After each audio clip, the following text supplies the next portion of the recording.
எத்தனை எத்தனை அடிமை சாசனம் தெரியுங்களா? இன்னைக்கு அதை ஒவ்வொன்னா இந்த சட்டமன்ற கூட்டத்தொடர்களை மாத்தி அமைச்சு போராடிக்கிட்டு வரோம். இன்றைக்கு அத்தனை அடிமை சாசனங்களை கடந்த கால ஆட்சியாளர்கள் தாங்கள் சம்பாதித்த சொத்துக்களை பாதுகாத்துக் கொள்ள வேண்டும் என்பதற்காக ஜெஸ்ஸி அவர்கள் பேசுகின்ற போது குறிப்பிட்ட இந்த இன்கம் டாக்ஸ், இந்த அமலாக்கத்துறை, இந்த வருமான வரித்துறை, இந்த சிபிஐ வைத்துக் கொண்டு தமிழ்நாட்டை கபாலிகரம் செய்கின்ற ஒரு மோசமான நடவடிக்கை நடந்து கொண்டிருக்கிறது. அவ்வளவு அநியாயங்கள். குரங்கணில தீ விபத்து ஏற்பட்டா எங்க ஹெலிகாப்டருக்கு 6 மணிக்கு மேல கண்ணு தெரியாதுன்றான். என்னுடைய கன்னியாகுமரி, தூத்துக்குடி, நாகப்பட்டினம் மீனவர்கள் பாதிக்கப்பட்டால், ராமநாதபுரம் மாவட்டத்து மீனவர்கள் புயல் வெள்ளத்தால் பாதிக்கப்பட்டு மாட்டிக்கொண்டார்கள் என்றால் ராணுவத்தை அனுப்பு, கடற்படை அனுப்புங்கள் என்று சொன்னால் எங்கள் ராணுவம் 6 மணிக்கு மேல கடலுக்குள்ள போவாது என்றான். சொன்னது யாரு? இங்கு எங்களுடைய மழலை செல்வங்கள் அற்புதமா ஜிஎஸ்டிக்கு ஒரு மாமி படத்தை பிடித்தார்கள் அல்லவா, அவர்கள் தான். மாமின்னு சொல்லிட்டேனா திமுக வடசென்னையில ஒரு கூட்டத்துல அதுக்கு என் மேல புகார் தமிழ்நாடு முழுக்க.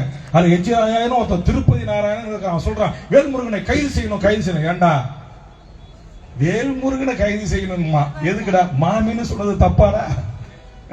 நீங்க மாமி வீட்டுல வேற என்னன்னு கூப்பிடுறீங்க? மாமியை மாமின்னு தானே கூப்பிடுறீங்க. அதனால